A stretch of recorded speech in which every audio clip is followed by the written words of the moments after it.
Hey, everybody, and welcome to another college conversation. I'm Harlan Cohn. Today, I'm here with two alumni from Hillsborough County Public Schools, Amari and Valerie. Welcome. It's so great to have you here. How are you both doing tonight? Doing pretty good. Yourself?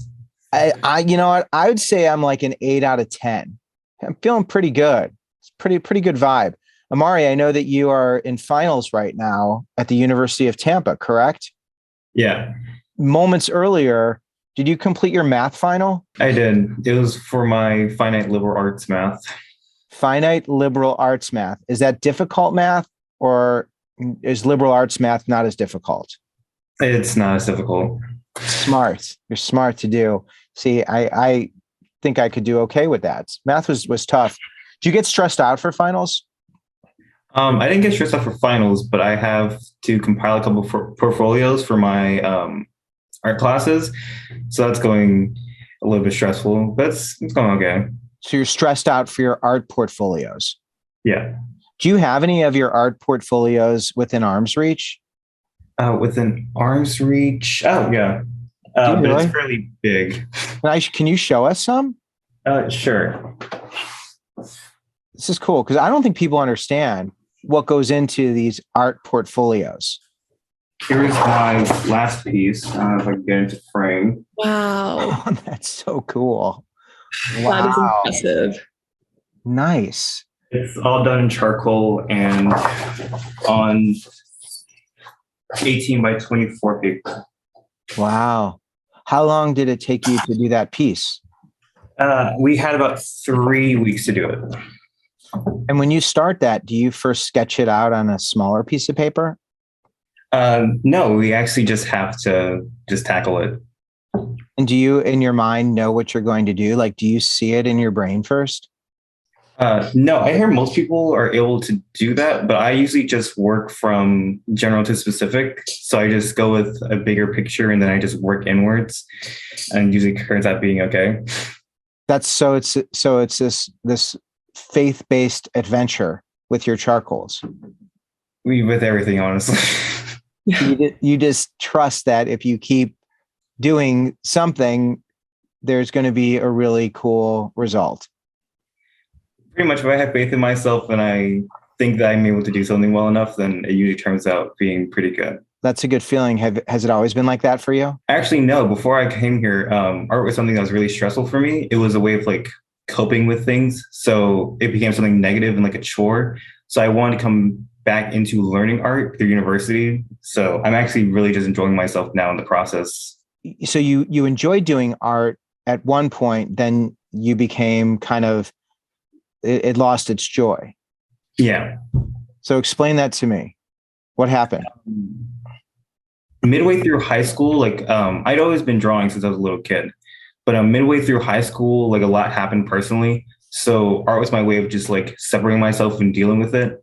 But I was noticing how it was becoming like my key focus for things, and then like how I would deal with it. So it became more of a chore and like a habit than something I wanted to do. Mm. And it was because it was something did you have to do it, or was it associated with all the difficult stuff? It was more associated with like, I got a good feeling from doing art. So like that was a good thing that I wanted to happen. So like, if I wanted to feel good, I would produce art, but then it started becoming unenjoyable. So that stressed me out more in different ways. Yeah, I think a lot of people have those things they love to do, and then all of a sudden somehow it turns, and it becomes unenjoyable. But then you somehow then rediscovered your joy for it. How? It's funny because that first day my professor was like, "So what do you want to gain out of this like drawing class?" Because that's from my foundations one drawing. And I was like, I just want to enjoy what I make again. I want to produce something, but like be proud of it.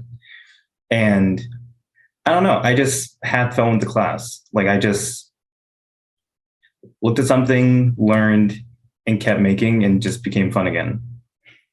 Yeah, that's so that'll be interesting. I'm excited to circle back, and also, with your permission, I'd like to at some point just kind of explore some of the things that were going on, when you were when you were drawing and finding that outlet. And it's nice that you found it again. So thanks for being here. Valerie, you're back at home, you were telling me? Yes, I am. I just returned to Tampa last week. That's super exciting. Did you miss Tampa? I did. Honestly, one of the reasons I moved out of state for college was because I was just so sick of the weather, feeling like summer all year round.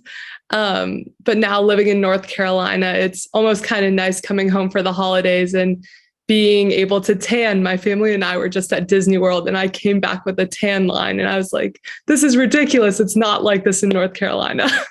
It's funny because I'm from Chicago, and Yeah. for me, like North Carolina is like, it's warm. It barely gets to be winter. That is true. But it's fall, it's cold. Right. It's the North. Exactly. I experienced my first fall this year, which was really, really cool. So I enjoyed it a lot. That's exciting. Well, good. I'm glad you were able to do that. And you just finished your freshman year, correct? Or your first semester, freshman year. Yes. Yeah. Was college an easy transition or a difficult transition? This question's so hard to answer because it wasn't, to me, it was time to go to college. So because of that, it almost felt like an easy transition, but no one prepares you for all the change you're going to go through your first semester, especially. And I felt like, one thing was I'm super, super happy at UNC. And I feel like Chapel Hill is really a community I can thrive in. So I always felt like home from day one. But then kind of as you go through your first semester, there's so many things that happen that are just unpredictable. So many different changes that you really couldn't have expected until you get there. So kind of just navigating everything and trying to take some of the pressure off yourself and reminding yourself, this is my first semester in college. Your whole life is changing. For me, also being out of state, I'm moving away from everything I've ever known. I've lived in Tampa since I was born. So this was the first time I ever moved. And I'm very close with my family and friends here too. So that change was massive in itself. So just navigating it all, really unexpected, but some really great things have come out of it. Yeah.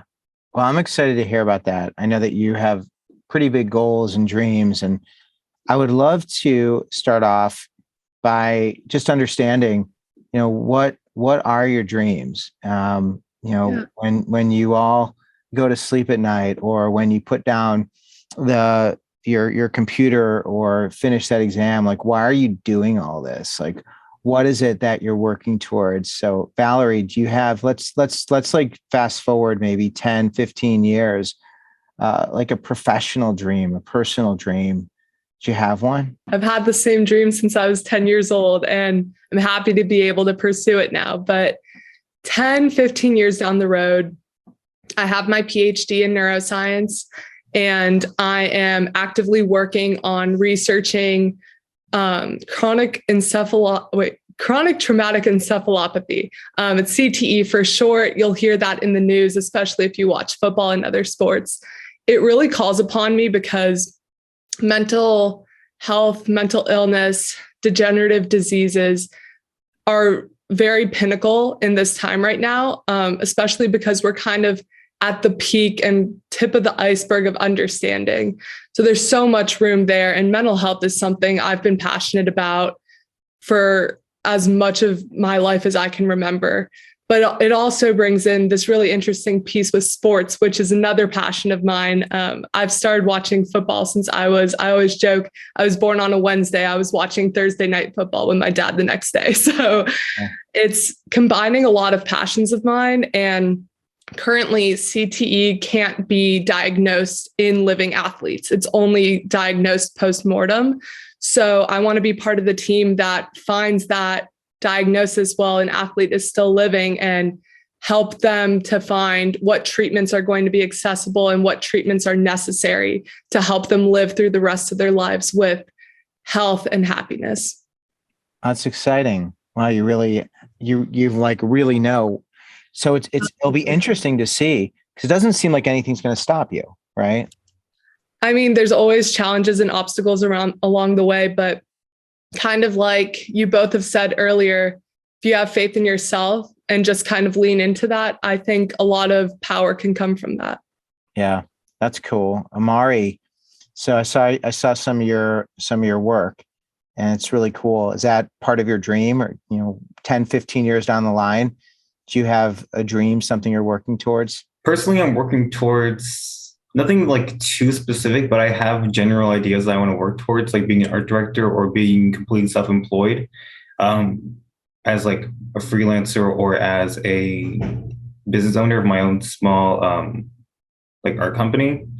I'm not quite sure yet. My plans have changed dramatically throughout my high school experiences. First, a chemical engineer, then an accountant, now an art student. Not quite sure exactly what I want to be doing.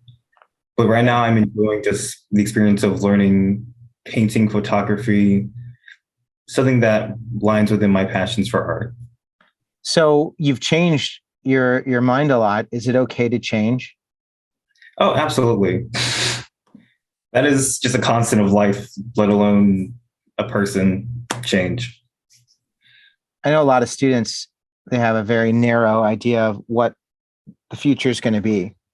And I'm really curious to hear about your past and just how you ended up making these changes and getting to where you are now. You're a senior, correct? No, I am a freshman. Wait, I might have on my who's a senior? Wait, you're class of 21 from East Bay High School. Yeah, So you just finished your first semester. I did. Oh, dude, that's crazy. Oh, that's so it's new for you too. Yeah. I was thinking like that you were graduating for some reason. I'm just No. wrong. I'm wrong a lot. Like that's one of my things. I mean, even before the start, like I'm really good at being wrong. But it's exciting to be wrong because then I learned something new. And it's like a whole fresh. Now I'm looking at you totally differently, right? So I was thinking like, you got this art thing, you're graduating next year, you got to do your business. What's that going to be like? So you got a lot of time. Oh, that's good. So, all right. So let's go back to high school. So let's go back to East Bay High School. So for anybody who's watching this and they want to get a sense of who is Amari, and what's really helpful is if you can give us a little context as to like, what are your family dynamics? How do you pass your time in high school? What gave you joy? What was just, who were you? Like a stereotypical description of you so other people can relate. So you ready for that? Yeah. All right, take us home, Amari. My family's military. All of them are military. Up until my junior year, that past summer, starting my senior year, I didn't go to East Bay. I was in North Carolina, Oklahoma, and Texas doing online school. Wow. Due to personal things between my parents and I moved in with my aunt and my uncle here in Tampa, which is how I ended up here. Usual high school experience, it was pretty okay. Not gonna lie. Made some good friends. Some of them actually come to this university as well. So that was nice having people to transition with you. You didn't feel like you were so alone. Something that brought me joy. Something I didn't really plan on doing was men's varsity swim. It's kind of just a thing that I jumped into just for the experience. Didn't know how to do a kick turn when I started, but I learned. What year in high school did you start swimming? Senior. Wow. And yeah, we went all the way to regionals. Wow. So were you pretty good? Like, did you have some good times? I did. I actually improved a lot. I was really proud of myself.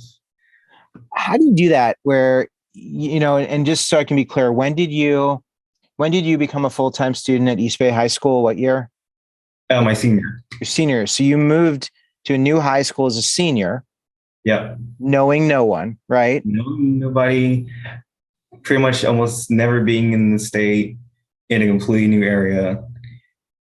So how do you do that? How do you then go to swimming when you don't even know how to swim very well, right? And this is Florida. Like people are born in the water.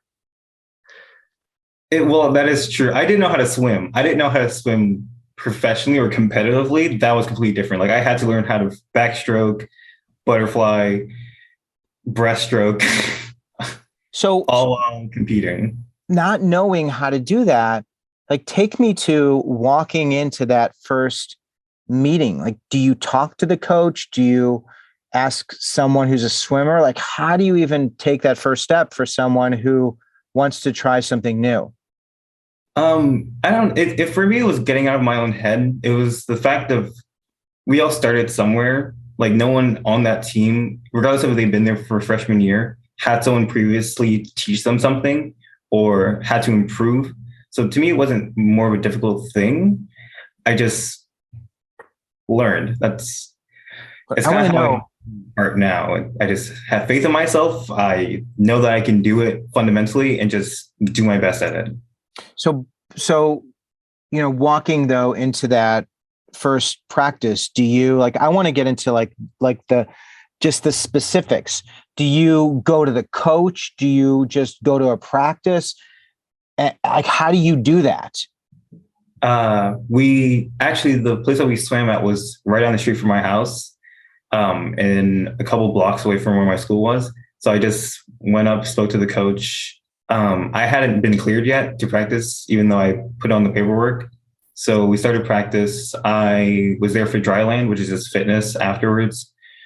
Everyone's pretty nice to talk to. That was pretty nice. So you just asked the coach, you said, hi coach, I'm Amari. I'm new here. I've never swam competitively. I would like to be on the team. In the simplest way, probably, yeah. And you weren't embarrassed. You weren't afraid of being judged. You didn't worry about what the other people on the team were going to think of you. No, not really. The most thing I was scared of was like just not meeting my goals, my own personal goals. That's what was most like terrifying to me, I guess. What was your personal goal? I wanted to get to a 50 freestyle underneath 30 seconds, and I was able to do that by the end of it. Did you dream of swimming? Were you interested in swimming before this? Funny enough, my neighbor who I swam with during the entire summer beforehand basically taught me how to do competitive swimming because he used to do water polo. So I guess some of his influence in that department led me into thinking about swim. And then once you started swimming, did you meet people? I did. Is that where you made some of your closer friends? That's when I made some of my like long-term friends. My personal friends, I met through, funny enough, because she'll tell you the story multiple times, but I pretty much harassed her into having lunch with me because it was my best friend Marie, and she'd sit at the table by herself. I was like, "Hey, you come over here. You're sitting with me." And she'd come over? Yeah, and then now we're basically like siblings. My family likes her more than they like me, which So I think that's amazing because I talk to a lot of students and most of them are really too afraid of stepping outside their comfort zone. And, I just want to understand, Amari, like, how do you do it? What's the story you play in your head so that you don't fear what other people think and don't get anxious about these things? well, naturally, I get anxious about these things. I think all of us do. We all like think, "Oh, what are other people going to think? Am I doing the right thing? Am I saying the right thing?" For me personally, I just write a lot. I just journal a lot. I write novels, if I'm being honest, of like just daily life. I don't know. For me, that's my way of combating those kind of troubling thoughts. So journaling is your outlet, writing. Yeah. And you've always been doing that? Always been doing that since my senior year. Because my senior year, I also, for the first time, did full-time therapy. Mm. And So I was doing therapy, swim, and like 3 clubs. 3 clubs. So you also joined clubs when you got to high school. Yeah. What 3 clubs? I joined Future Business Leaders of America, FBLA. I joined SWAT, which was Students Working Against Tobacco, and I joined the Gamers Club, but I never really attended those. Yeah. Yeah. How did you choose those activities? The FBLA was run by my accounting teacher in my senior year. I took accounting one and two at the same time, and she also run that club, and I just really liked her, so I just signed up for it. Yeah. Again, it's always fascinating to me just to hear how people get involved. And you know, the teacher who then said, Amari, why don't you do this, right? And then you had your swimming, and then you had the gaming that you didn't really do too much. And then was there, were there uncomfortable times that senior year for you? Oh, absolutely. More like it was more the fact of, you come into a new school and everyone knows each other and they've been all around each other for multiple years. It kind of feels like you're a weird interjection into their usual flow of sorts. So that was a little bit stressful, I guess. But other than that, it wasn't too much. And then you mentioned that you had some challenges with your parents, and you had to move or decided to move with your uncle. And what was going on with them, as much as you're comfortable sharing? I mean, it's what most people probably have to deal with in different circumstances. It was more physical and emotional abuse that just came over a tipping point. I just had to leave for my own betterment. Yeah. I mean, you kind of, you say that in a very matter of fact way, but that's pretty heavy stuff. I mean, yeah, I feel like after going through therapy, I can just look at it in the sense of it's happened and it's affected me, but it's also made me more of a diligent, kind, and compassionate person. And it doesn't really affect me as much as it used to. So when is it okay if I ask you some questions about that? Sure. Yeah. When you are in the midst of the emotional abuse and the physical abuse, and you're a young teenager, how do you find safety? How do you deal with that? How do other people deal with that? The way that I dealt with it was separation and disassociation. So I quite honestly just wouldn't talk to, and I would just avoid doing anything that would show some genuine emotion. And it's kind of how it became my outlet for that. It kind of became my one and only thing that I did constantly, again and again and again. So in doing so, it kind of became synonymous with that terrible emotion or those bad habits. Yeah. How were you able to leave? Funny enough, I just called my aunt and my uncle, and I was like, hey, I can't stay here. I lived with them previously before. I lived with them in North Carolina when my parents first joined the military. So I already knew that was a good place for me to go. I already lived with them before. Just took a flight and moved in. Yeah. Well, you're very lucky that you have them and that they were so welcoming, and your relationship with them is a healthy one. Yeah, it's rocky, but it's extremely healthy. It's much better than what I had before. Yeah. Valerie, I'm going to get back to you in just a moment. But I want to just explore a little bit, Amari. So tell me how you discovered therapy and how that helped you.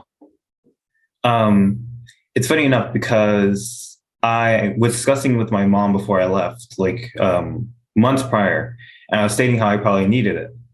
It only did happen when I moved out and my aunt was able to get me a therapist. God bless you, Raquel. You were great. She was amazing.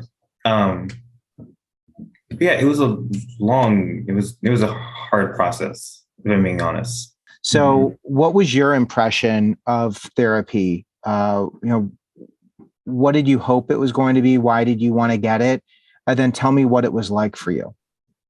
What I thought it was going to be was kind of what it was. It was like a step-by-step plan as to how to deal with my issues, how to cope better, better habits to take place, how to communicate better. Um, as for how it went, it's not what most people will expect. Usually you start with getting to know your therapist, and it usually starts with like games and things of that kind, just so that person gets a good sense of you. And for mine, it was broken into my treatment plan as certain chunks and sections. So it was also manageable. But it was like physical and like emotional labor to like take all those feelings I've been bottling up and like actually express them to people I needed to. That was a lot. Is it weird to walk into, like, was it a room? Tell me about the first therapy appointment you had, because I really want people to understand who don't know what therapy is. Like, what is that like? My therapist came to my house, and we typically had a spot that was the most comfortable for me and like the one that I felt the most, I guess, relaxed in, or like the most comfortable. Yeah, the most comfortable in. So it's either usually upstairs or it was in my backyard. It usually start with, "Hi, how are you? How was your previous week?" We usually go over like a synopsis of how my week was prior, whatever issues I had, how could I fix them, how they relate to other things I was dealing with, things of that kind. You're getting unbiased feedback, basically. It's, "I'm feeling this way. Okay, but why are you feeling this way?" It's done more delicately, if that makes sense. How do you trust a stranger with your most personal thoughts? Well, that's actually funny. I think that might have been the easier part for me because I had never been really too close with my family. So usually people who would know most about me would be strangers. So I feel like that might have been something to do with it. But she was just very patient and very kind and understanding. I didn't feel any judgment or criticism. My goal is basically just feel better about myself. Cause in all those years of like dealing with that, the only person who was like really like taking it out was I was taking it on myself as well, seeing how like I felt like I deserved it or I somehow warranted it. What did you learn? That this is going to be a long, long journey that I'm still on right now because I still have my days, I still have my issues, but I can manage. And are there any tools that have been really helpful that you can share if there's someone else who's, really wishing they could go to therapy? And I know we're not going to solve anything long term with a few tips, but I would love to understand some of the tools that you were able to be able to use and what you were able to learn. I first I wrote a lot, and two, I just had a really good friend that I could talk to. Just we both felt really comfortable enough to just tell each other everything, just our good days, our bad days, our bad thoughts, and just respect one another in that area, and that helped a lot. Was that you were saying the good friend was, who was a good friend, the therapist? No, it was my friend Marie. So Marie really helped you out as well. Yeah. Did you get to a breaking point? Is that some people do, like what was was there an event that led you to say, I just need a therapist? Um,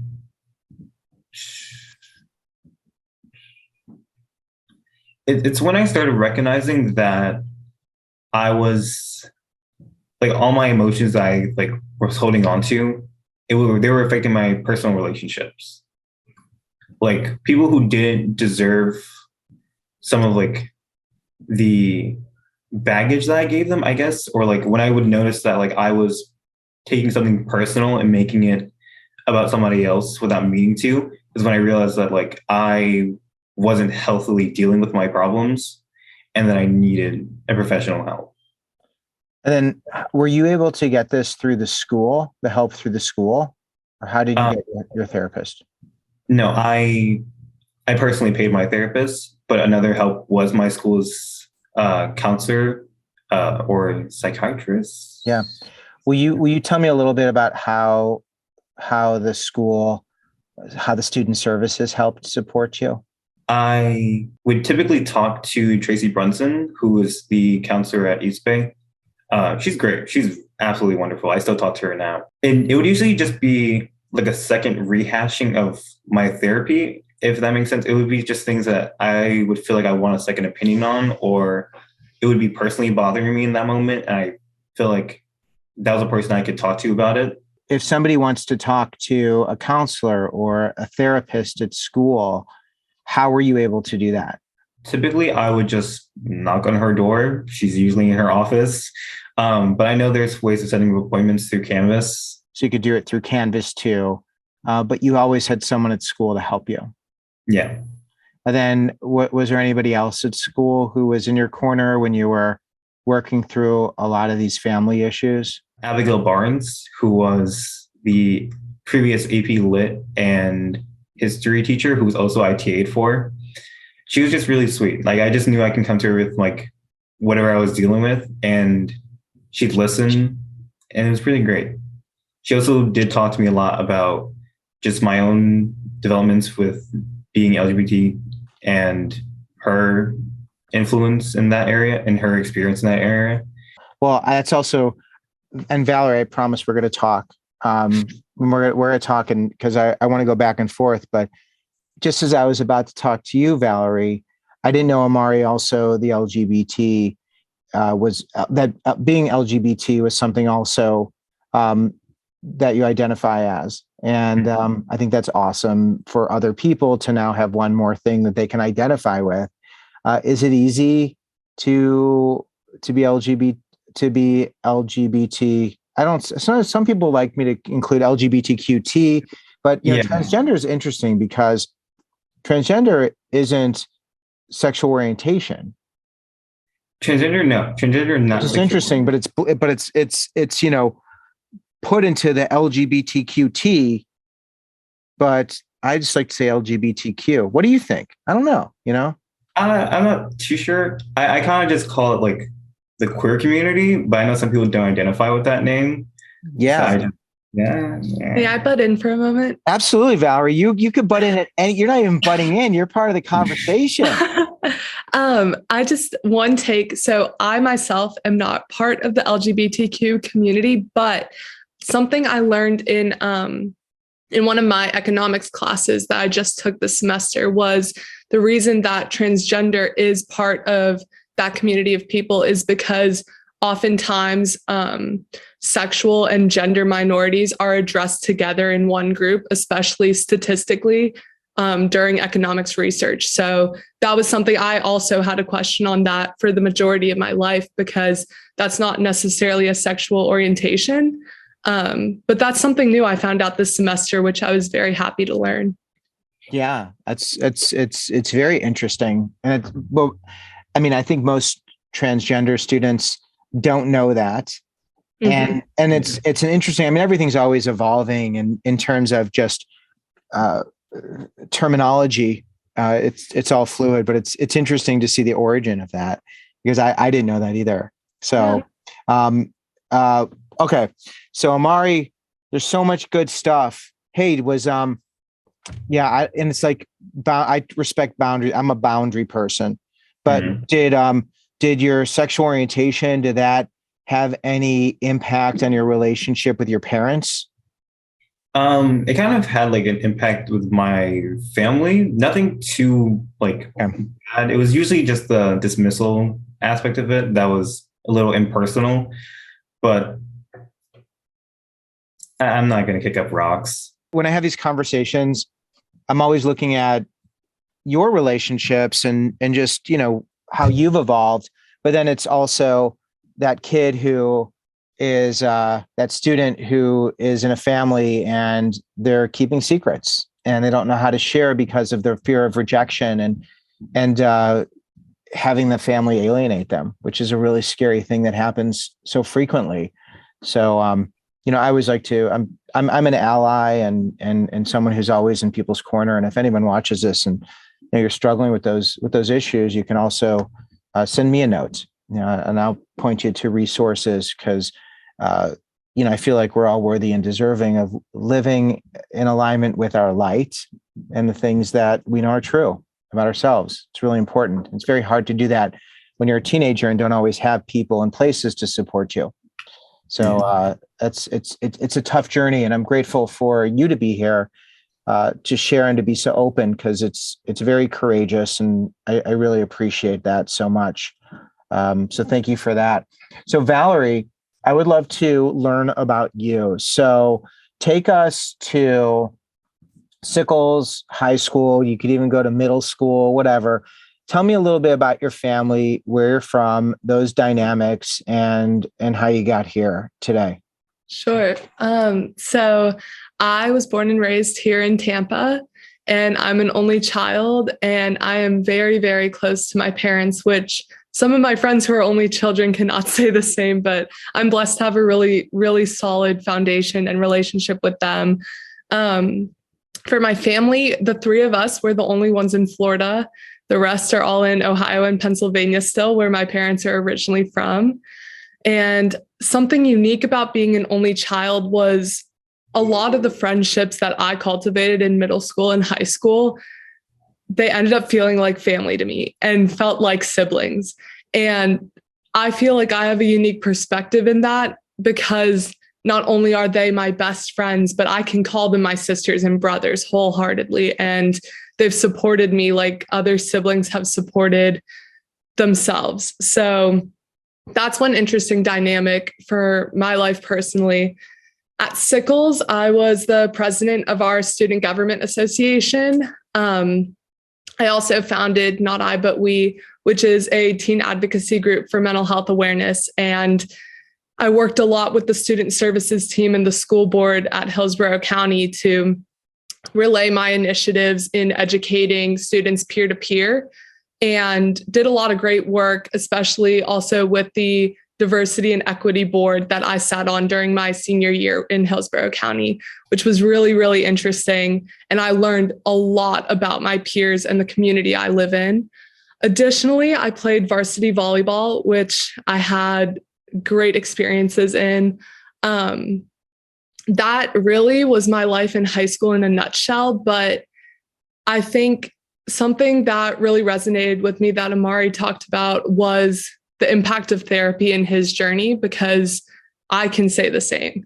For me, I struggle with anxiety, and this has been present since middle school for me. And a lot of my friends have dealt with similar situations or a variety of mental health issues, which in middle school, my best friend, I found out that she was cutting herself after she had been completing suicidal actions for months. No one had a clue. And for me, being her best friend, there was, it was just a hard moment for me to understand how someone so close to her, who felt like I felt like I knew her, front and back. I knew everything about her, but this large glaring area of her life, everyone was in the dark about.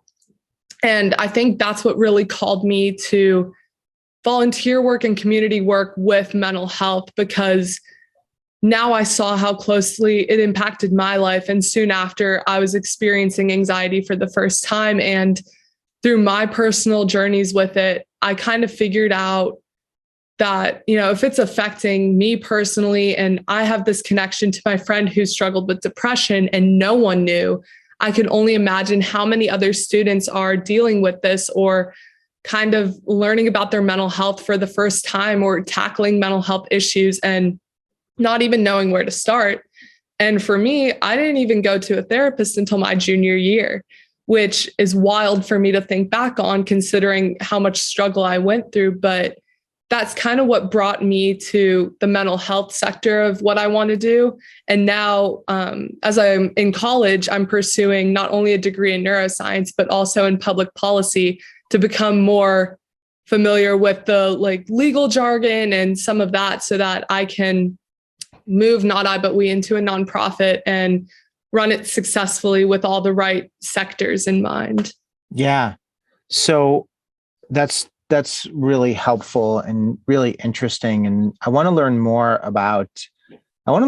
just about anxiety, because it's just very broad term. And I know there's so many students who identify as anxious.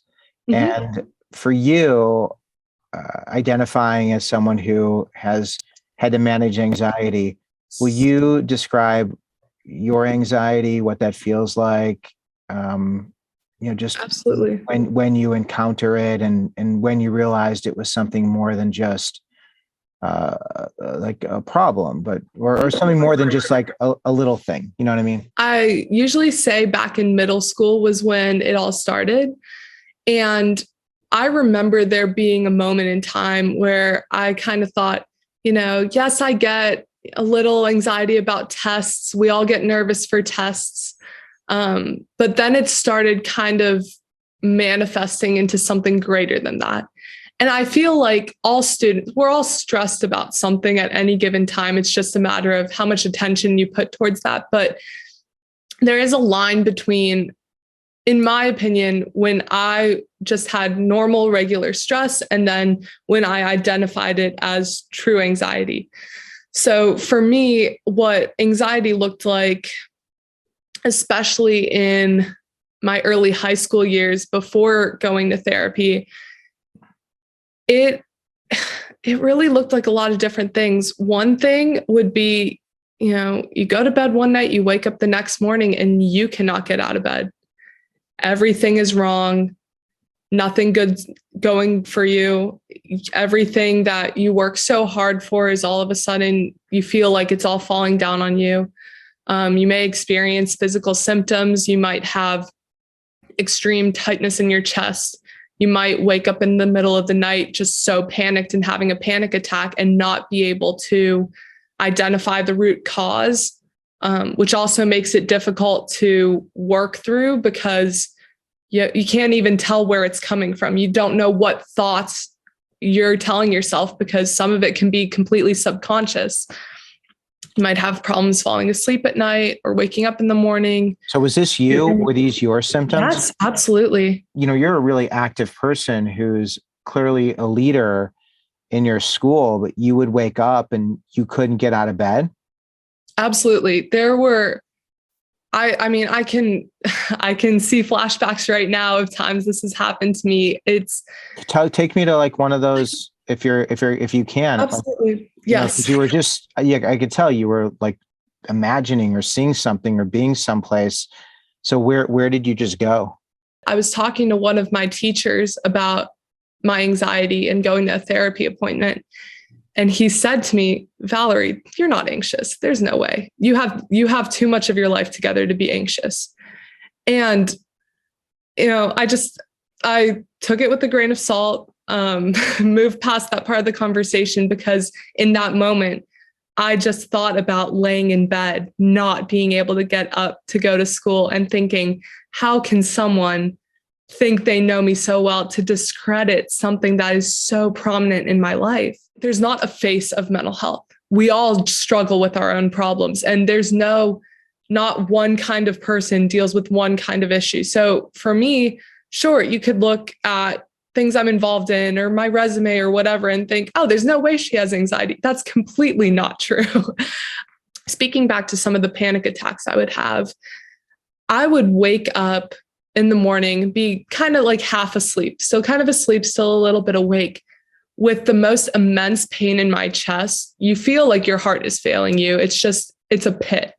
Your stomach feels completely empty. The last thing you can think about is eating. Your heart is simultaneously aching and racing. Your mind has thoughts that are racing so fast, you can't even keep up with what you're thinking. At the same time, you're wondering, okay, what's going on? Where is this coming from? How can I deal with it? And you're faced with this realization that you don't even know what's starting these thoughts or these feelings. I think therapy can really be one of the most powerful things a human can do, because one of the things is the stigma around therapy is so strong in society. But when you look at the root of it, you're just talking to a stranger to get an outside perspective. And that's what it boils down to. And so for me, I've never understood why so many people can speak down on others who go to therapy when it's really one of the healthiest things you can do for yourself. Do you still think there's as much stigma?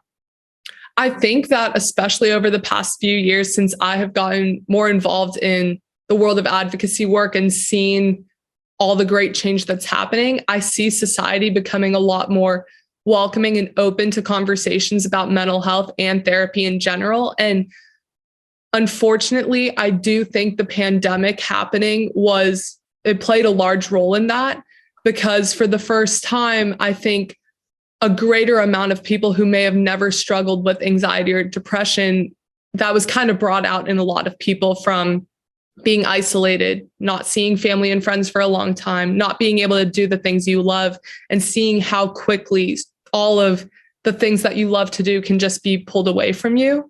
And so I think a lot of people became a lot more aware of mental health and its impacts. And unfortunately, it also takes a personal experience to some extent to truly understand what that looks like in someone's lives and become a little more empathetic towards others who may be experiencing similar things. I kind of deal with the same thing, Valerie, in which perfectionism was a really big piece of my anxiety. Typically more academically, expecting to get 100s, needing to justify why you didn't, like working towards an impossible standard of being the model student. That's mainly what caused my type of anxiety. Absolutely. A lot of mine too. And for me, it wasn't ever, at least personally, my parents never put that stress on me, which I'm really grateful for. They always told me just do the best that you can and do what makes you feel fulfilled. And a lot of it for me, I don't know about you, but a lot of it was internalized for me. It was just my own personal pressure I was putting on myself to be, like you said, hitting those 100s, being the model student and trying to keep up with everything that you think life expects from you, and especially college applications expect from you, which I think is something that not enough people talk about, because like I said, once I got to college, things got a lot better. But I think that a reason that happened was that weight of that next step in life that you're waiting for your entire life. You kind of got over that hill, and now you can enjoy and like reap the benefits from all the hard work you put in. But to say it was an easy journey, that's just not true. Yeah, that's very fair. The work of feeling the anxiety of getting into college feels just as bad as like most types of anxiety, if that makes sense. Like if you're stressed right now applying for colleges, that is completely valid and genuine. Absolutely. Yeah, because you're experiencing a lot. Mm-hmm. But I want to alleviate that by just letting everyone know that no matter where you go, you're going to be okay. And that's so true. Absolutely. Like people don't get that. I mean, I know that you're at UNC, which, you know, it's not easy to get into UNC and University of Tampa. I mean, you're in very competitive schools, but I've seen, you know, if you have a fire, it doesn't matter where you go. It's what you do when you're there. And the research has proven again and again, whether you go to a community college and transfer to get a bachelor's, or if you get your associates and you work really, you know, you're very focused on what you want to do, you'll be incredible. So like that sense of all that weight and anxiety that you had on your shoulders, Valerie and Amari, during high school, maybe it helped you to get to where you are, but if you were somewhere else, you would be okay. Do you agree with that? I mean, I definitely fell into this too when I was in high school, when you're thinking of all these big name schools, and especially in the state of Florida, having so many prestigious universities and colleges you could go to at your fingertips.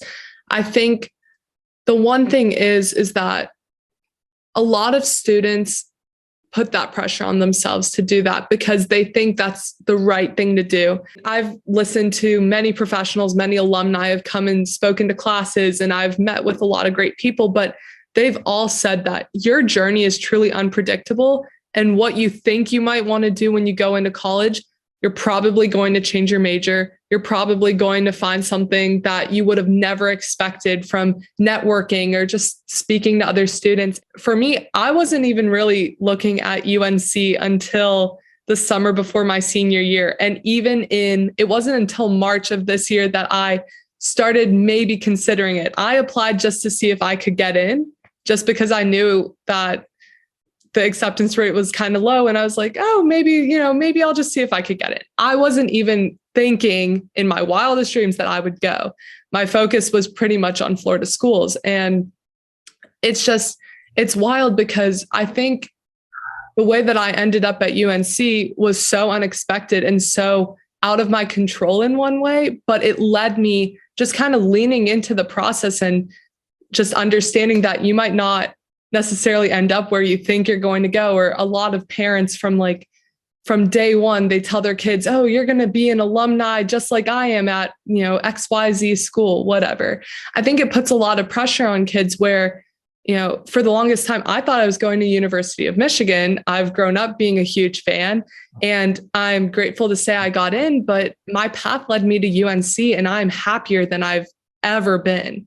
I trust in God a lot, and I say that there's a plan there for you, regardless of how much you can control in it. Just be the best person you can be, have faith in yourself, and understand that if one college says no to you, that's not the place for you, because you're going to end up where you're meant to be, whether that be community college, trade school, going into employment right out of high school, wherever your path takes you, you can be so successful. And a name from a school only has so much weight in life. It's the work that you do and the heart that you have that makes you a successful person. Yeah. And there's research that backs that up. Absolutely. Amari, what do you say to someone who's stressed out and anxious about college? There's no right path. There's no correct choice or option, I would say. Do what feels right. Take what opportunities you get that come your way and do your best on them. If a college sends you letters in the mail and you're genuinely interested, apply. Mm-hmm. If you get into certain schools and you're weighing your options, choose one that feels the right one for you. Not based on the title, not based on the name, not based on anything that's out of your general control, I would say. So Valerie, how did you get good? How did you get good at being imperfect? Because you wanted to be perfect for so long. What made me become a little more realistic with myself was, I honestly have to say, it was going to therapy and getting some new perspective on life in general and myself. And I learned that there was this narrative of perfectionism playing in my head for so long. Regardless, no matter what people had to say to me, it didn't matter, because I was set in my mindset. And I was like, okay, you could say, good job, that's, whatever. But if I didn't feel satisfied with what I was doing, then it wasn't good enough to me, and it didn't matter what others had to say. One thing my therapist told me was to strive for greatness, not perfection. And that gave me a new perspective. And she reiterated this so often, because greatness can look different in all of our lives. But also, if we were in a perfect world and we all were seemingly perfect, there would be no originality. There's nothing unique about anyone at that point. It's the things that you go through, and sometimes the mistakes you go through, but also the great blessings you go through that really make you who you are. And for me, leaning into that discomfort in not striving for perfectionism kind of brought me to where I am now, because even though it can be a struggle sometimes, I remind myself that everyone's journey looks different. You're the best at being you. And if you just strive for greatness, you'll never be disappointed. It took a lot of just time with myself, understanding my brain and rewriting that narrative and becoming more in touch with who I am and what my real goals are in life, that really brought me to where I am now. Thanks for sharing all that. My ears stick out they protrude. Sometimes people make fun of my ears. It depends once in a while. My weight, I was very overweight as a teenager, and people would make fun of my weight. And, I had to weigh myself today. I went to the doctor, and I don't usually weigh myself because for me, my weight is a reflection of my self-worth. And it's not true. It's a false narrative. And it's something that I've recognized. I don't need to weigh myself. I know how my pants feel. I know how my belt fits. So like that's a reflection of my health as opposed to a number on the scale.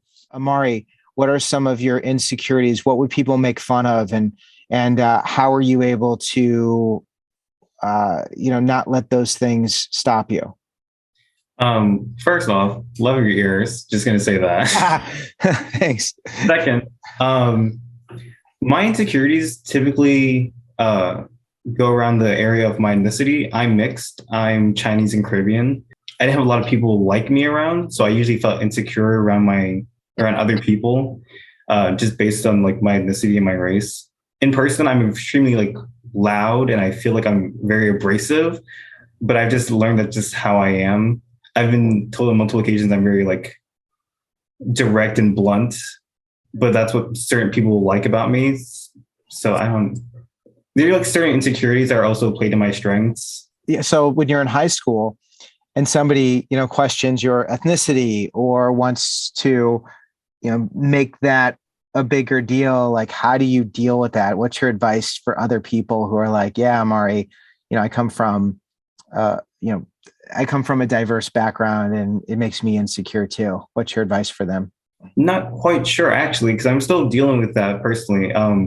Especially with something with being queer, it's there's an entire thought process behind racism within the queer community, or at least a kind of totem pole based on attraction, in which people of color are somewhere at the bottom. And I feel like I think about that a little bit too much, and that brings something else to the table. But as far as talking to somebody else and giving them advice as to how to be more comfortable in their ethnicity, it's just a matter of liking yourself. I guess it's harder said than done. It's easier said than done, but you can't change anything about yourself. You just have to stay rooted into who you are. I like to encourage people to change what you don't love or tolerate what you can't change. Mm-hmm. And when you can't change those things, it's finding people and places who have been through similar experiences or identify in a similar way. So just thinking at University of Tampa, who are the people and where are the places where you can find some community based on those things that still are uncomfortable. And I love how honest you are by saying, I'm still working through it. Like that's the beauty is it's okay to still be working through it. You don't need to have a solution to still be walking and going through it. What about you, Valerie?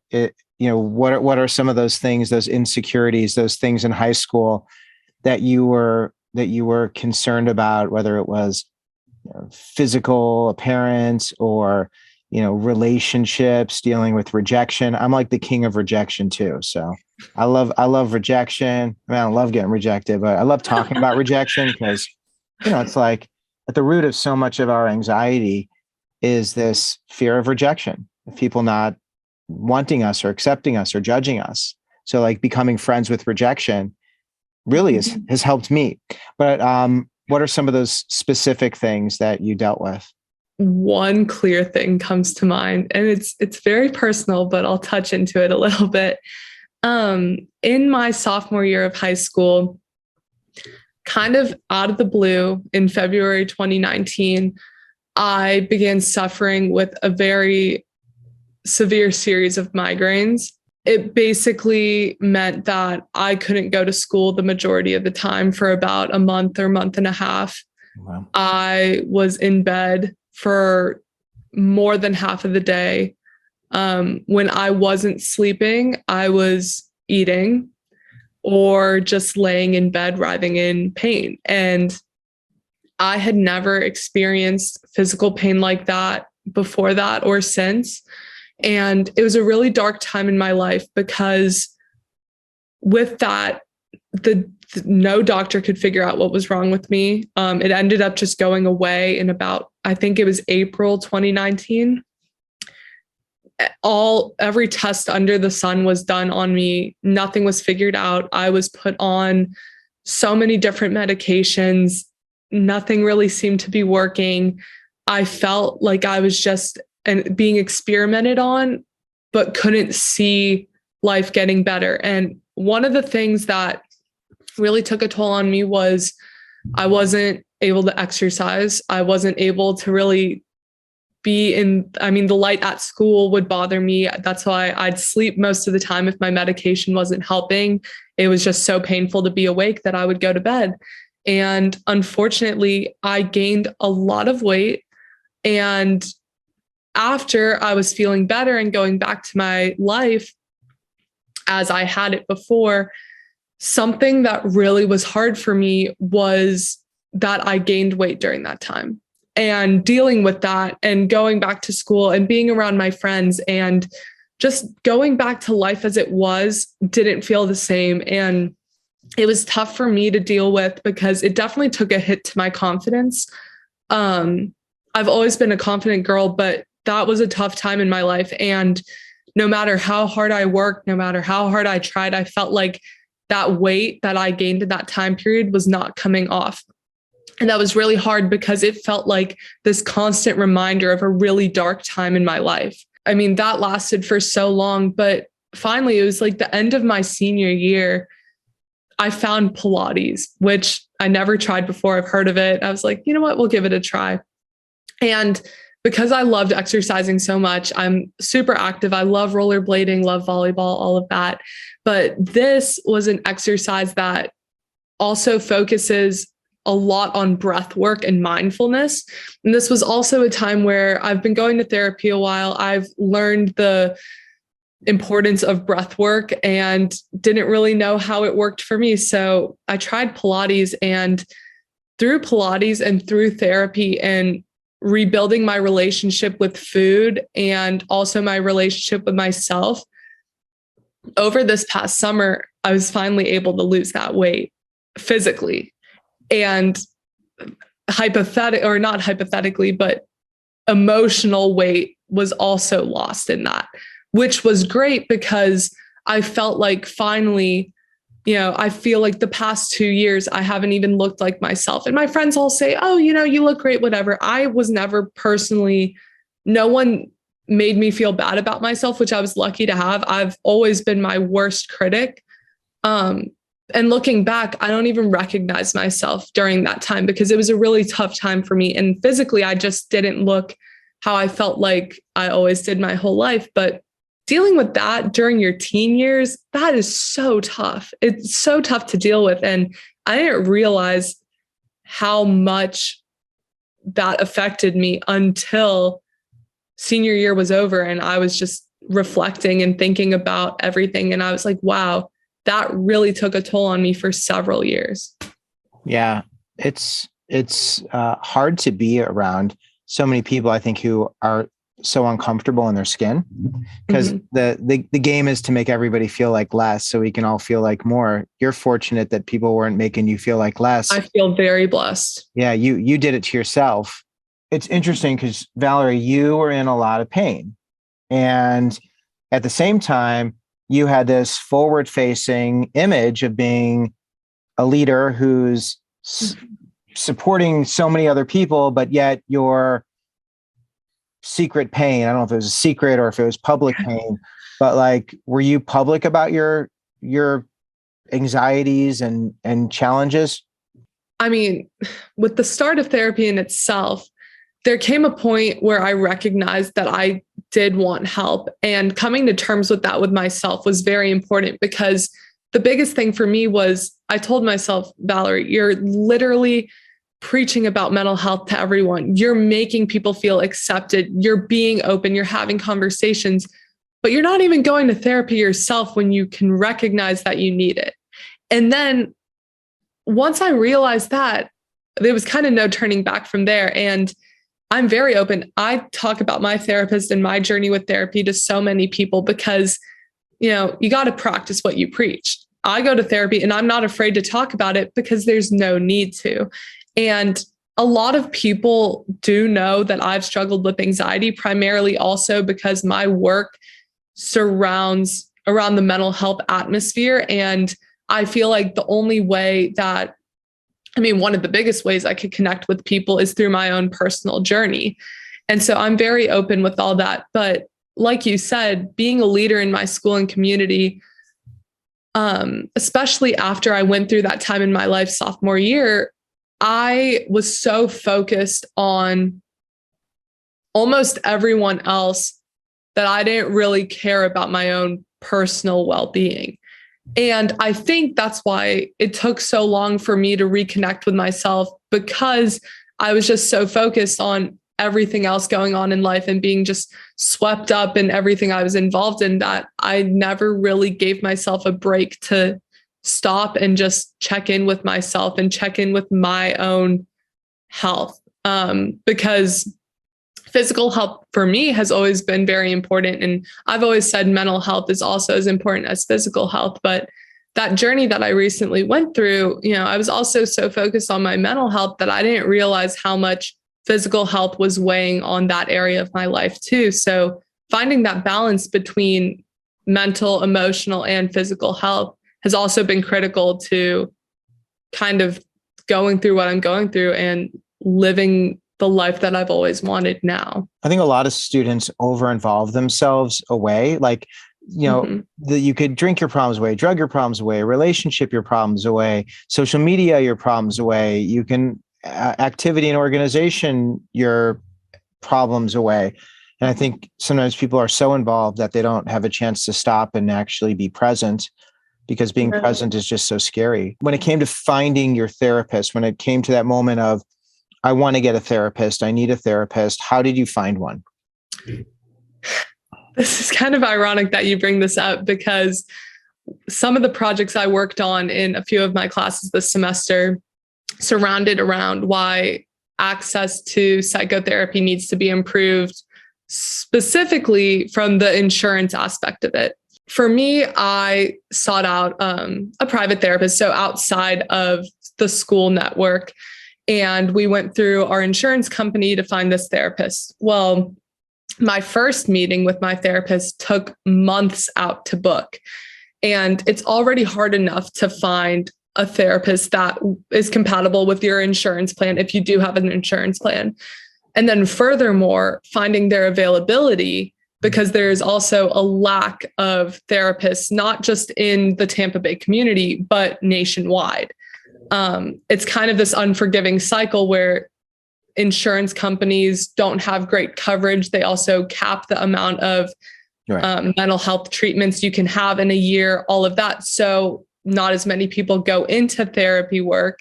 And then because of that, there's not enough supply to meet the demand, and it continues. But it took several months for us to find someone who had good ratings, well-respected, fit our insurance plan. And then from there, you need to see if you can even connect with this therapist. So lucky for me, my first therapist was the one I've stuck with since for the past few years. And I felt really safe. I felt like her office was a safe place. I felt like I connected with her in a great way and felt very comfortable and that she was effective. But I also have friends who have gone through many therapists because they still have yet to find someone who cultivates that safe space to really learn and grow in. So unfortunately, the cycle is very tedious, and shout out to Mrs. Cassabang at Sickles High School. I call her my school mom. She was also my SGA sponsor. So I spent a lot of time with her throughout high school, and she really fulfilled a great support system role where, maybe your parents can only go so far and you need that outside perspective. And so really, to any students listening to this, reach out to your resources at school and make them known to your friends, because also they don't get enough credit for what they do. Back when I was going through my health problems during my sophomore year, she was one contact at school that I could reach out to kind of, also because I was in student government at the time and played a pretty big role in that. she was someone who kept up to date with how I was doing, checked in on me, was very understanding, was able to relay anything I couldn't to some of my other teachers, was really a huge advocate for my success. And beyond that, she would just listen to even when things were going on in my family that maybe, I just wanted to talk about, or if I had like a panic attack one morning and knew I couldn't go to school, at least at that moment, sometimes I would go up to her classroom and say, Mrs. Casping, I can't go to class right now.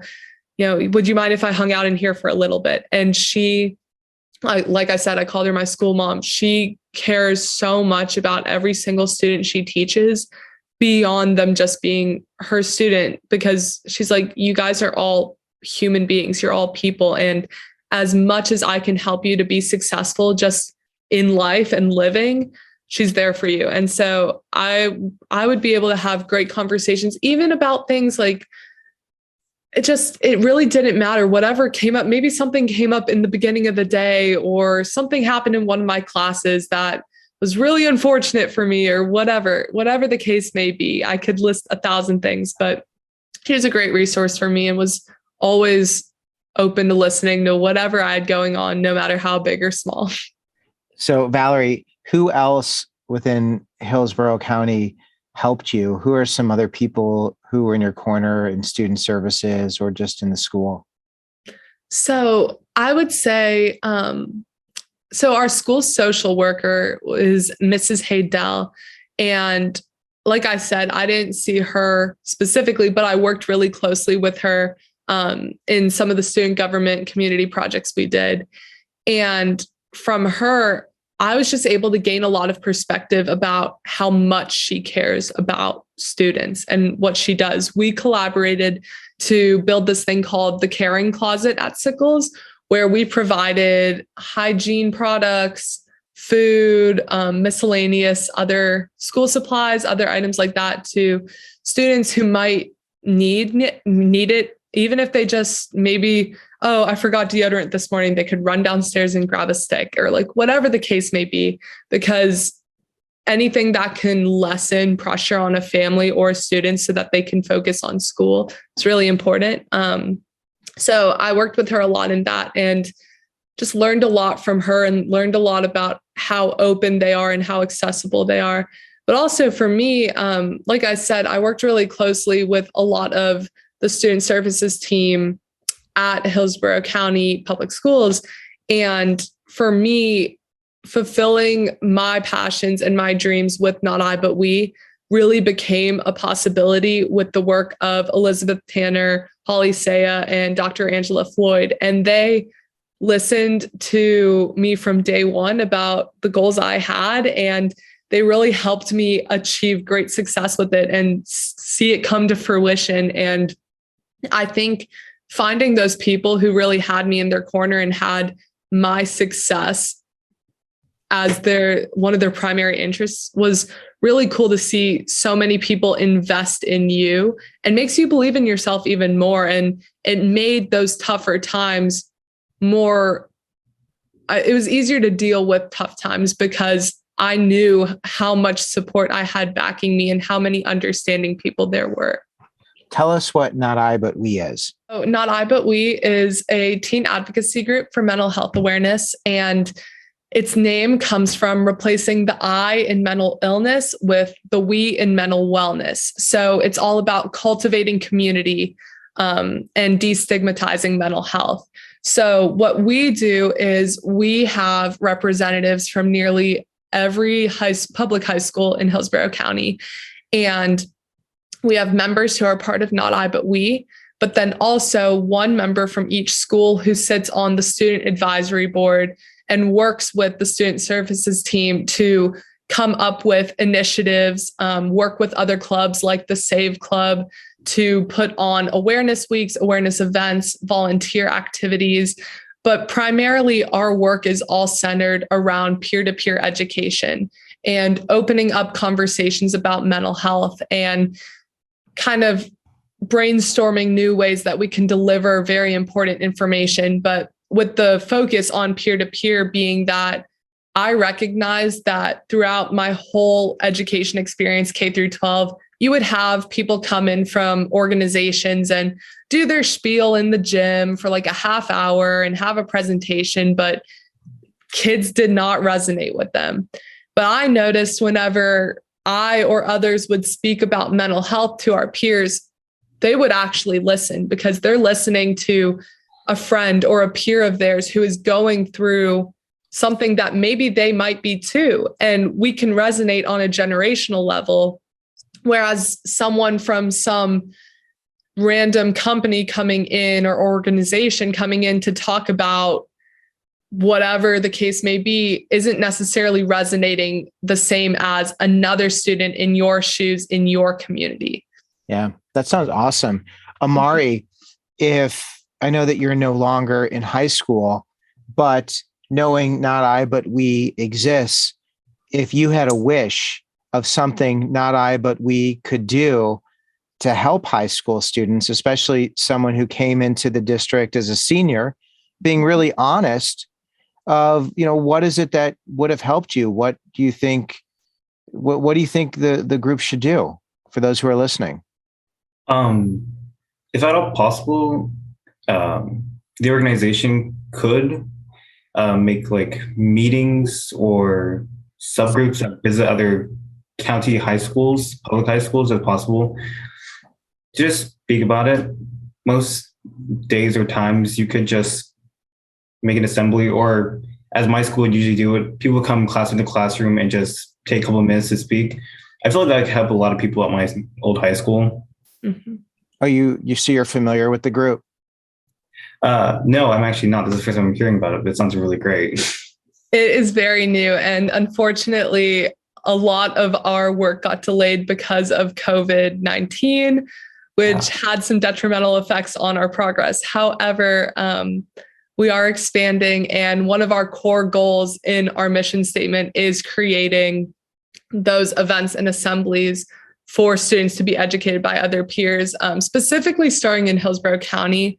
But the reason that getting representatives from every public high school was important to us was kind of you want your educators, your peer educators, to look like and have been through the same things as your audience. So I'm proud to say we have a very diverse group who, I'm still involved somewhat because I did found it. And even though I'm not in Hillsborough County anymore, I definitely care a lot about my hometown and would love to see Not I, But We expand to other counties, as you've said too, as we continue to grow. But one of the things I'm most proud of is how diverse our group is, because I think there's a lot of potential in all the students I've worked with and so many different perspectives that I didn't even know existed in Hillsborough County. Okay. That's really cool. Thank you. I have an idea. So, because, it's a living, growing organization, why not start, and you might have already been doing this, but we can do this, is Not I, But We Hillsborough County Alumni Group. Absolutely. I think that's an excellent idea. Like Amari is here. Like, I know Amari, you would probably love to be a part of it. I know I'm volunteering you, but you're here, right? I definitely would. How cool would that be if you had representatives from the University of Tampa and, of course, UNC and then UF or FSU, yes, the community colleges where when seniors graduated, they became part of the Not I, But We alumni group. I think that's excellent. So, and it could be really cool. Like, Valerie, we could even facilitate something where, like in August, like the first week of August, it's like a Not I, But We college send-off. That would be incredible. Yeah, where it's like a panel of peers being able to then connect with students who are in the beginning of this process. And Amari, by that time, you'll find more of the community at University of Tampa where you can feel connected, and feel safe, which it takes longer than, 12 weeks. The thing is, for both of you, it's 12 weeks, that you are at school. So I think Valerie would definitely agree with me that it feels much longer than 12 weeks. Isn't that It crazy? feels quick and long at the same time, simultaneously. It's like it is. It's like time slows down and you just feel so much in such a short amount of time, and have to process and mature in so many different ways. I just have a couple more questions, and Amari, just speaking to, I really want to hit that piece of, if you're a student who's new, if you're a student who's transitioning, what are 3 things that you can do to help yourself to be able to find connection, community, a sense of belonging? One would definitely to just genuinely be yourself. As cliche as that sounds, you're going to want to find people who like you for you and who you are going to feel most comfortable around. 2, I would say, talk to everyone that you want to. Just speaking to people will get you through a lot of things and will get you to meet other people through other people. It might feel anxious or anxiety inducing is what I meant to say, but it's just the most efficient way of doing so. And 3 would be kind of like you spoke about before, putting yourself outside your comfort zone, because that's when you'll really like develop and express yourself. Because you can't go back to using some of your old patterns or mannerisms that you would typically use. You'd have to genuinely like show yourself and communicate with other people. Yeah, it's so hard to transition and deal with change. Going to college, Amari, being at the end of your first semester, what was your most uncomfortable experience, and how did you get through it? My most uncomfortable experience. Roommates. Not my current one, since I had moved halfway through. I moved rooms halfway through, so I can't say that change is always a good thing. But that was uncomfortable, just not knowing people that you now have to share personal space with, and you feel like you have to get along with, but you really don't have to, if that makes sense. Like you'll find your niche and you'll find your community if you keep looking for it, if you make it. Yeah. So roommates don't need to get along. They just need to coexist. Pretty much. Yeah. That's one of the rules in the Naked Roommate book. I wrote a book called The Naked Roommate, and 107 other issues you might run into in college. And roommates are people you share space with to help with the cost of college, and anything else is a bonus. I think that having those expectations of, you're somebody I share space with, and if we're anything more, that'd be great, but we don't have to be. There's no requirement. And it's like when we no longer require other people and other things to act or react one way or another, we tend to be much less resentful, less emotionally invested, and just able to communicate. It becomes much easier. Amari, paying for college, has that been an easy thing for you? It's been a manageable thing for me. It has not been easy. Seeing how I'm paying for college myself, it's mostly built off of freelance work and my VA benefits that I get from my family and the scholarships that I've earned. So while it is stressful, I'm genuinely happy that I was able to afford to go here. And I'm really liking the faculty here. So like it's something I still want to continue with. So transferring is not really in my mindset right now. Yeah. But affording it is going pretty well. For other students who are stressed out, who are like, how does Amari do that on his own through freelance work and through benefits? Can you just help alleviate some stress so students can understand how to work through that financial aid process? I'm going to just be completely transparent. My VA checks every month are about $1,200. My tuition yearly is about $40,000, and semester $22,000. About $18,000 to $20,000 are covered by scholarships, and the rest is covered by me. And that's just due to my previous years of working that I saved up for. And I do freelance, which is just usually people who hire me to make an art piece for them. And that pretty much concludes our transaction. That's just the way that I've been managing it, even though I know some people who are currently right now in college working which is also a viable option. It just has to be managed through your schedule, talking with your academic advisors, your financial aid office, your bursar. It's manageable. Most of my scholarships I got from my school since it's a private university. So dean scholarships, merit-based scholarships. The only scholarship that I got outside of my university was the art scholarship that I applied for. I know we touched on it before, but I was just thinking of what I didn't leave really having a clear understanding about. Did you have like a breakdown moment in high school? Was there like a bottom out experience?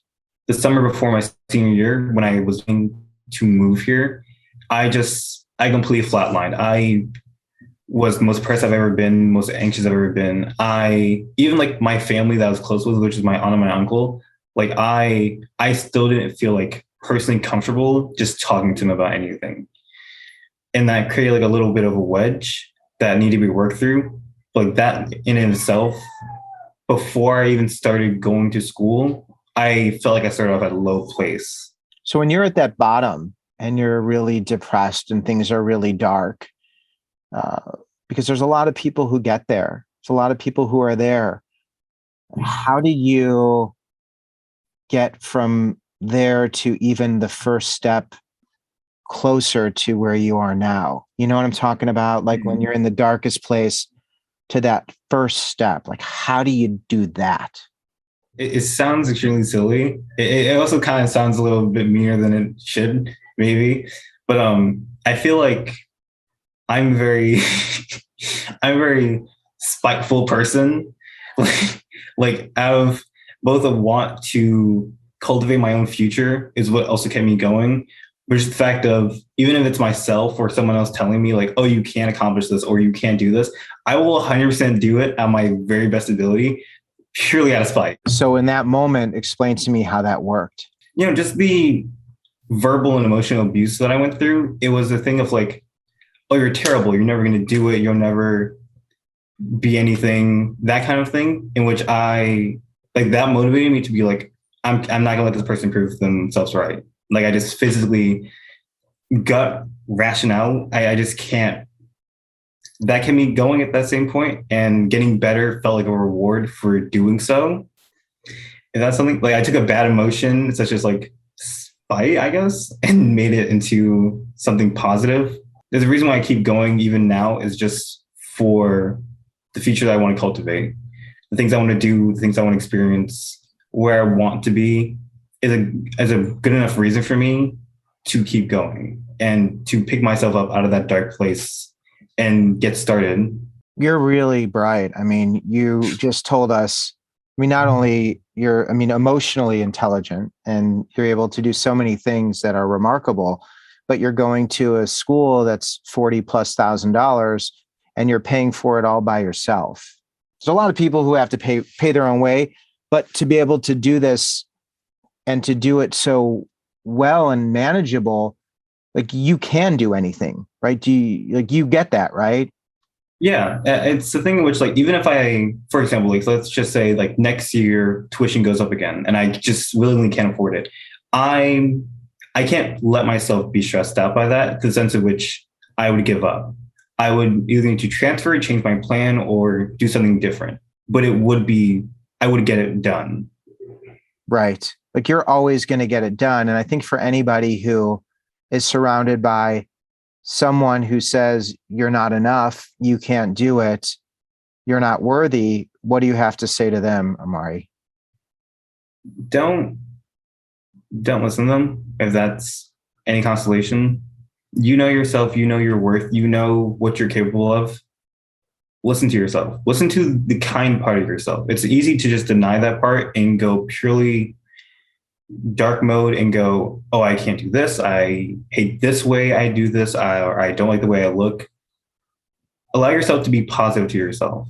Allow yourself to tell you that you can actually do it. Because when you become your own teammate, when you become your own ally, you're able to manage better than you think you are.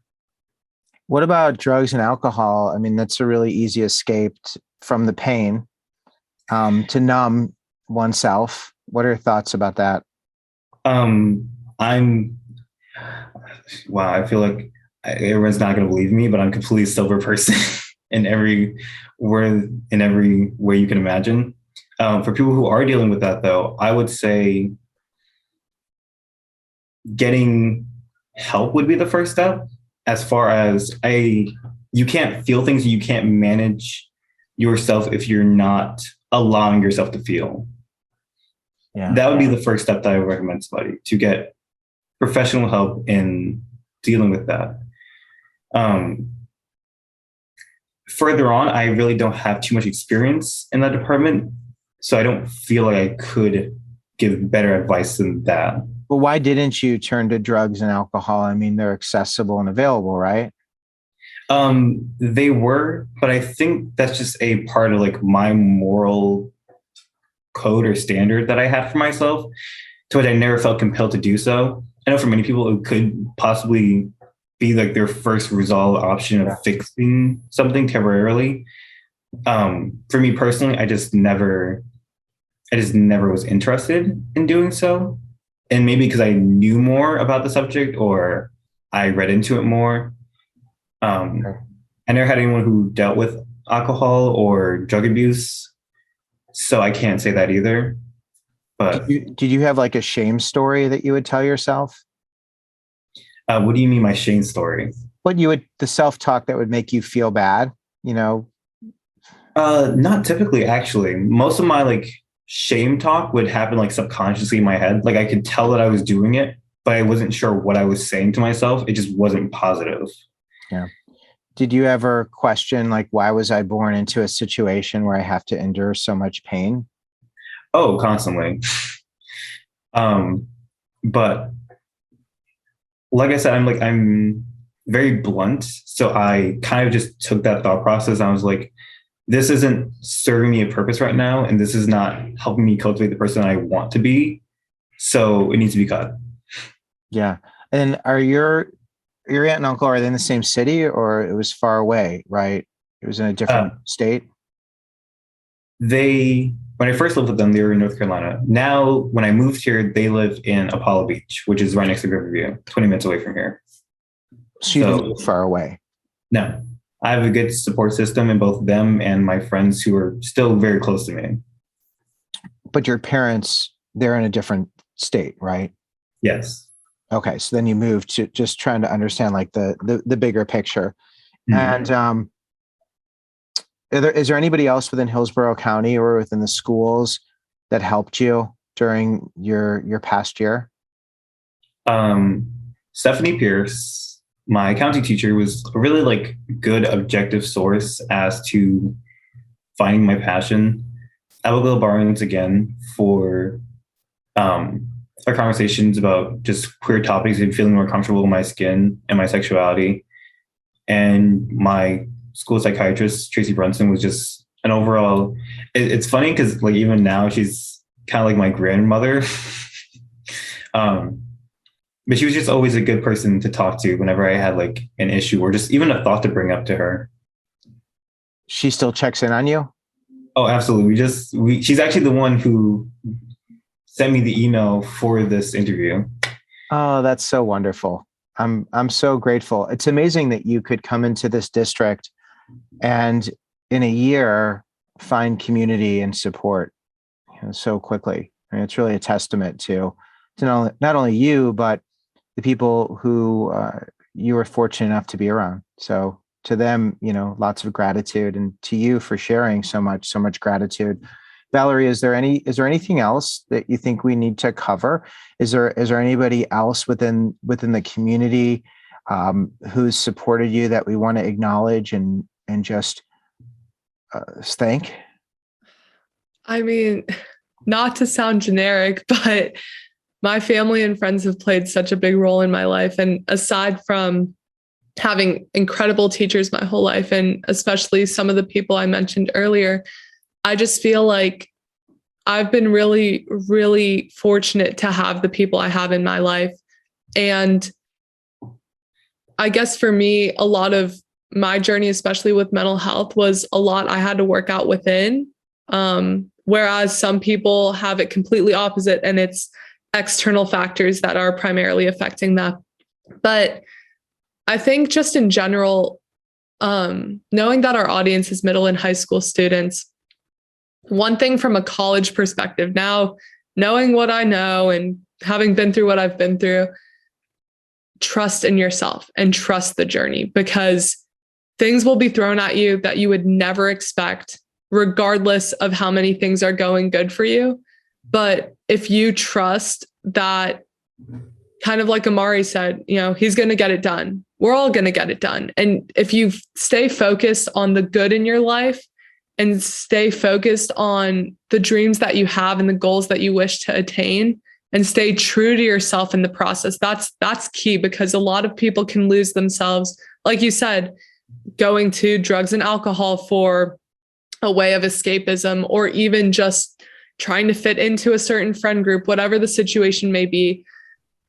Really stay true to yourself, because at the end of the day, especially like going off to college or going into a job, whatever it may be, you're not going for the people who are going there with you. You're not going there for anything more than bettering yourself and attaining what you want to do. And at the end of the day, you're the one living in your own body. You deal with yourself 24/7, 365 days a year.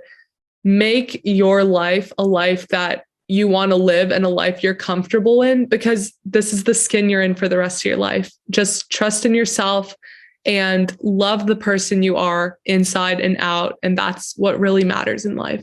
Yeah, well, it's really well said. And I agree. I second that completely. It's about what you want, and giving yourself room to experience and experiment, Absolutely. knowing that it's all just a big experiment. I want to ask you if there's a student out there, someone who wants to be part of not I, but we. Yes. How can they get involved in this organization? If you don't see the link, it is wearenotibutwe@gmail.com. Or I believe I provided my personal email as well. Yeah. Any student can reach out to me and I will get you connected with the student services team who are currently facilitating Not I, But We as well. That's true. We would love to have you. That's great. Well, I would love for people to participate, and I'd also love to be part of some kind of alumni panel. And yes, that sounds phenomenal. It's something that's so desperately needed. And even having a subset of, like, it could be really cool to have one night. It could be a first generation night. It could also be an LGBTQ night where you have allies who then say, here's how you find your people and places in these different communities. It could even be one, there could be one with like fraternity and sorority life, and having just other peers. And it could be like a week of Not I, But We. It could be Not I, But We week. I love that. Or Not I, But Week. We week. But it's but it's about We week. But it's just so cool, because it's all about people and places and finding those people like the two of you who have been there and done it. And I know there's so many other people who want to share their stories. So before I wrap this up, Valerie, did you want to mention anything about paying for college as well? So I gave Amari a chance. I didn't know if honestly, everything Amari said kind of resonates for me. I mean, the only thing that's really different is, as an out-of-state student, I am fortunate my parents are helping me pay for college, but I also do work while I'm in school. And my entire senior year, I really put in a lot of effort on outside scholarships as well, since you don't really know what any university is going to offer you until acceptances come out. So for especially any high school seniors listening to this, get jump started if you haven't already, but also any younger students listening to this, the summer before your senior year is a great time to start looking for scholarships.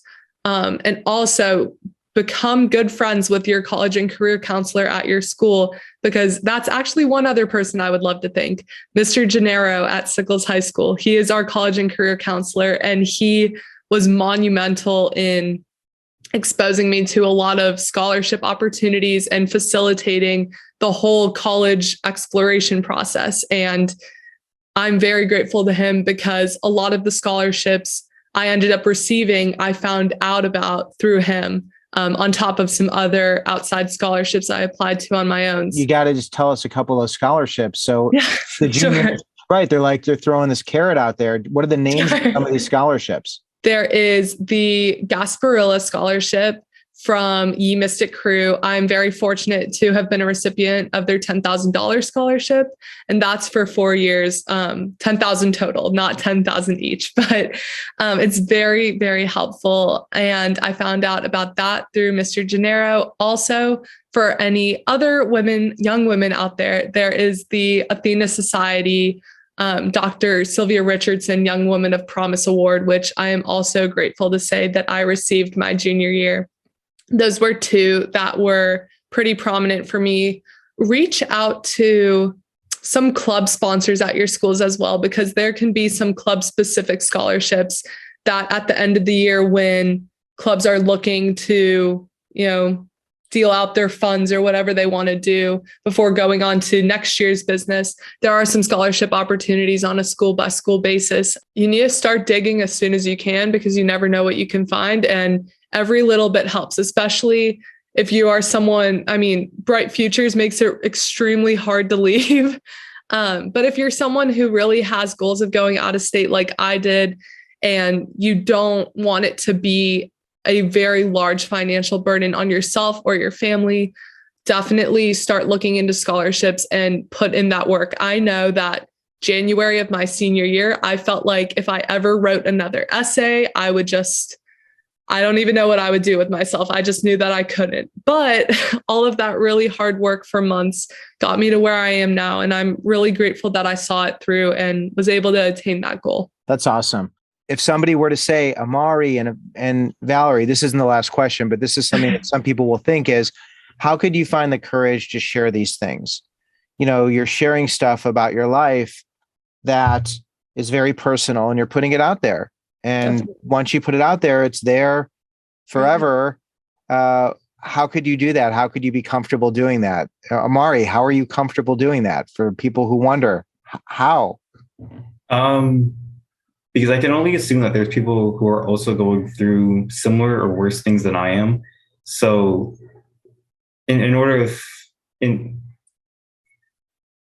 if I can share what I've been through and it helps one person just find a little bit more strength and a little bit more courage in order to do what they need to get done, or to start pursuing something they want to do, then it was worth it.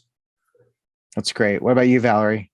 He literally took the words right out of my mouth, because my biggest driving force in anything that I've ever done is, if I can help just one person, if I make just one person's situation slightly better, I can't be upset with myself. I know that I'm here to help others. And honestly, no one has the answer to how to live life. It looks different in everyone's life. So if there's one aspect of life that I can help someone work through or learn to live with, then I feel like my time here is being fulfilled the way it needs to be. And honestly, we all have enough struggles in our lifetime. Even the most fortunate people have struggles. And I think just recognizing that everyone can use someone, everyone could use some help, and new perspectives are what help us learn and grow in life. So that's kind of my driving force. That's great. And then I lied. There's two more questions. It'll be fast. Sure. Okay. Amari, I want to know how you define hope, and answer the question by telling me, I define hope. What does it mean to have hope? I know it's a big question, but I would love to know how you define hope. And if you can answer it by saying, I define hope as, I would love that. Okay. Geez, that is a really hard question. Loaded question. Ooh, I define hope not as a bright light to the end of like a dark tunnel, but as a series of paths that lead into one another, and you can only just choose one at a time. You can only just keep going forward. I love that. And then what do you say to someone who has lost hope? Your experience is completely valid, whatever you've been through, whatever you're planning on doing, if your lens is completely your own and you have seen what you have seen, but there's more to come. There just is. It's a matter of life. Things will constantly be changing, and you have the ability to make them better. Yeah, it does. It always gets better. People don't see that, but it does. Valerie, how do you define hope? And tell me by saying, I define hope as. I define hope as life. And this comes from my grandpa. He was from the Ukraine. He fought in World War II there. And he always said to my dad, and then my dad always said to me that where there's hope, there's life. And to me, that means there's just that one thing that might keep you going. And even when everything else seems to not be going your way and you don't see your way out of a situation, you have to wholeheartedly believe that maybe if I just get through today, and maybe if I just have a couple more series of one day experiences, one day it will work itself out. And there have been times where I've felt kind of hopeless, especially not not in life as a whole, but in areas of life, sure. But then months down the line or weeks down the line, I look back and I think, how could I have thought that there wasn't good that was going to come out of this? And I think that you can find a reason that something happened, even something bad that happened to you. It all adds to who you are as a person and has brought you to where you are today. So just leaning into that and leaning into the discomfort that life can bring sometimes. So this is the last question. Okay. So Valerie, if you could go back in time and you could see senior in high school Valerie, maybe the first day of your senior year. So we're going back about a year and a half. Yeah. And stop senior Valerie and go, Valerie, it's Valerie. Yeah. I need to tell you something. What would you tell you that would have helped you and alleviate a lot of fear, stress, and anxiety? This sounds so cheesy. It really sounds cheesy. And I can't believe I'm even saying this, but I would tell her that in a year, actually, exactly, because fast forward to like first day of college, you are about to start a series of the happiest months of your life that you have had thus far.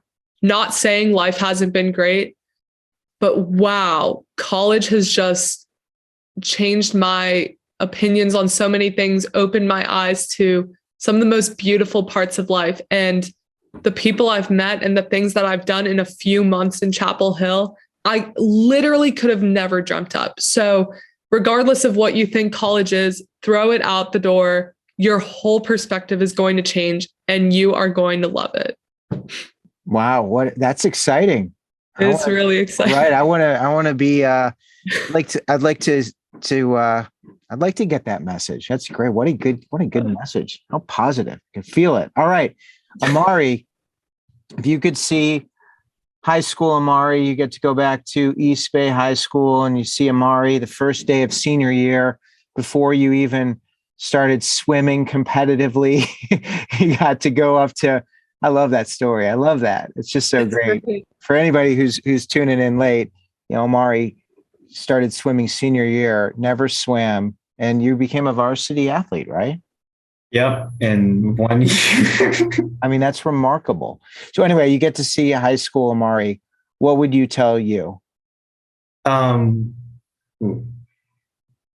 Look forward to the good times. Look forward to all the things that you wanted and you wished for and you hoped for, because they're coming. And that I want you to do more. I want you to cherish more. I want you to experience more, because it'll make you a better and happier person. And Amari, one last thing. What would you tell that middle school student or high school student who has a family environment that is just not a bright light, that's pretty dark? and they're in the middle of that darkness, what would you tell them to help them? I would say I would find a support system, at least one good, genuine person who you can connect to. And two, I will say if it is manageable and you are able to healthily deal well enough with that environment, that there is change will happen. Change just will happen. That's just something that you have to fundamentally believe, because it's easy to let yourself wallow and sit and think that this is it. This is how it's always going to be. I'm always going to be in this horrible spot. But there is a better, there just is better. Yeah. And it's just getting through it. Just getting through it, right? Absolutely. We just got to get through it. Yeah. I mean, you've all gotten through it. You keep getting through it. And I just love that there's community and in a way, and light. And having the two of you here is a wonderful gift. If there's anybody who I can help, if there's anything that I do, anything professionally or I do a lot on social media, anything that you need, just let me know. For the two of you, I'm always happy to help and supporting what you're doing, through your organizational lives and professional lives. Please know that I'm in your corner and would love to be a resource. So with that, I'm going to say thank you. I always like to give you a chance. Is there anything else you want to put out there, or do you feel like we've said what we need to say? I think I'm good. Yeah, let's go. I always like to give my guests an opportunity. So with that, I want to thank Valerie and Amari for being here. We're going to have your information if students have questions and want to reach out to you. Are you comfortable with that? Is that okay, Amari and Valerie? Absolutely. I love to talk. So please reach out to me. It's comfortable. It's great. This is why they're here. And the same goes for me. And I want to thank Hillsborough County for being a partner and hosting our conversation today with Amari and Valerie, both alumni. Amari attending University of Tampa, Valerie attending University of North Carolina in Chapel Hill. I'm Harlan Cohen. This has been a college conversation. Grateful to be here. And as always, I look forward to continuing the conversation. Thanks, everyone.